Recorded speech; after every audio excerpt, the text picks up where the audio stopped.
I think, sir, this government, as I said, has done a splendid job in formalizing the economy.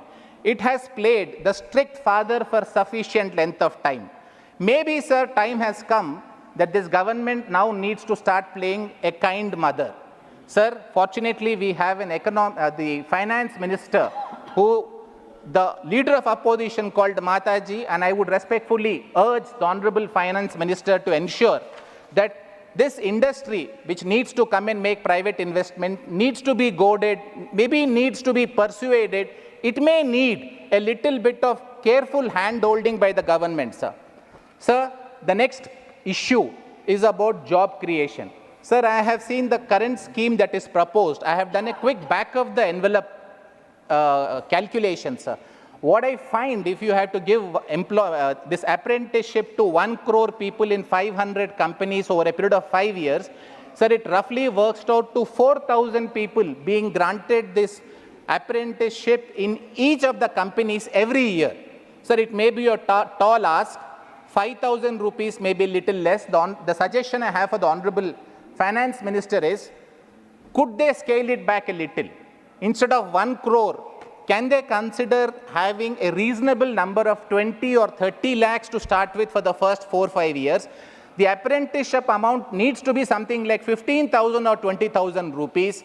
The pressure on the companies will be lesser. They may be able to take. Sir, I must also compliment the Finance Secretary who immediately clarified that this is not going to be a compulsive imposition on the industry.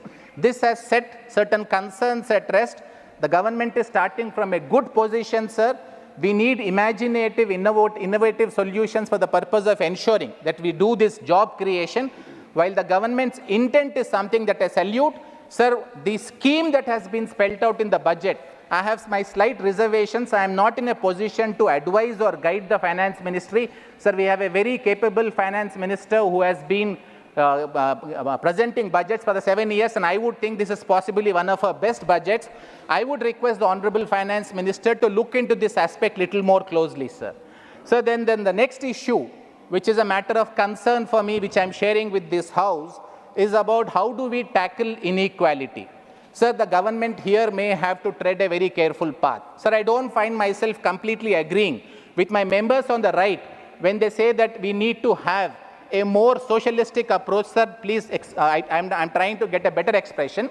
But while we need to have welfare, sir, we cannot do it at the cost of development. India is in a development phase.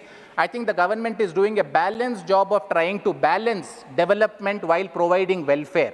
But one area which is, there is still some lacunae and the government may need to look at it little more seriously, sir, is this rising inequality. This needs to be addressed. Sir, I ask myself, do I have a silver bullet to suggest? Sir, I don't. There is no easy solution to this. Sir, I think sadly, I have not heard anything from the treasury benches about how they would want to address this inequality on an urgent basis. Sir, I must also say I have not heard anything from the right side of the benches. While there has been criticism about rising inequality, there needs to be concrete, definite suggestions which may appeal to the government for implementation. So, sir, I think while none of us have a silver bullet or an immediate solution, this is a matter of concern which we may need to discuss. Sir, the last of my concerns, the previous point dovetails into this, sir. The last of my concerns is when issues like this arise, when we are in this very strange place where all of us are concerned, including the government and opposition about certain aspects, and I don't think, sir, there will be a debate that inequality has been rising. I don't think there will be a debate that this inequality needs to be addressed. So when there is a consensus all round on the necessity of reducing this inequality, sir, I think we must not lose ourselves to politics. Sir, I see triumphalism on one side because udhar 300 par nahi hua, 400 par nahi hua, triumphalism is evident on one side. Then I see, sir, denialism on the other side. They think high growth rate, we are having 6%, 7%, everything is hunky-dory with the economy. Sir, if we have this kind of an approach, it would be a denialism. I castigate the triumphalism, sir. I castigate the denialism. I would respectfully say that we need to be realistic in understanding these concerns. And maybe, sir, the House and all of us need to come together, keep politics aside, identify the major core issues which are a problem, sir, not because of the Indian economy itself. These are all, sir, things that we are having on account of the global order. We are a part of the global order. We are a part of this globalization attempt that has been going on in the world. So while I understand, sir, it is not entirely to be laid at the doorstep of either this governance or the governance that preceded it, the crisis is there. We need to understand it. We need to accept it, and we need to move forward. Sir,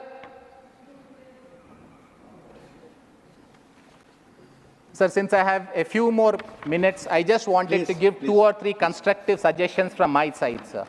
Sir, first, a topic very close to my heart, court and infrastructure. Sir, I am happy. I would commend the finance minister that the budget for court infrastructure has been increased by 900 crores. Sir, from the previous year's budget, this is almost a 1/3 increase, sir. I'm grateful to the government for looking at this seriously. But I must also remind the government, sir, that we are starting from a low base. So the Indian court infrastructure is one of the relatively, sir, amongst the developed countries, we have the weakest infrastructure. A lot needs to be done. If India has to be a Vikasit Bharat, sir, we will need a Vikasit judiciary's infrastructure.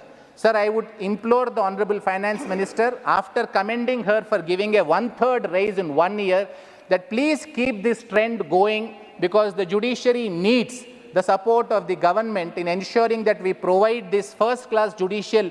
Sir, we have one of the best judicial software, judicial personalities, sir, but we need the infrastructure that would go further. Sir, I also wanted to commend the government because for the first time, sir, I am seeing a legal and defense council system being allotted 200 crores. So for those who may not be well initiated into this, this means, sir, that when there are poor people who are not represented, the government is now saying we will provide you legal aid. Sir, earlier we always had these legal aid statutes and authorities, but they did not have the money. So this government has set up 200 crores for the purpose of providing to legal aid council, which means a poor man can engage a good lawyer who will be paid a reasonable fee. He will come and defend the poor people. Again, madam, while I commend the Honorable Finance Minister, sir, I would ask this effort to be an ongoing, continuous effort. Sir, one concern, which is the e-courts program, which has had a decent allocation of 1,500 crores this year, at this juncture, sir, does not include the tribunals. There's an increasing tribunalization that is happening. I would request the Honorable Finance Minister to consider that a separate grant be made for e-tribunals like it is done for e-courts. So the next topic, again of an importance to me, is, sir, the large-scale importance placed by the budget on urban development. Sir, now this is something that is very important. The budget speech made by the Honorable Finance Minister had some very pleasing words. They were music to my ears to hear the Honorable Finance Minister recognize that cities are growth hubs, that there should be an economic and transit planning. Peri-urban areas need to be developed through planning schemes.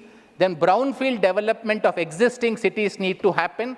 Transit-oriented development for 14 large cities is planned, sir.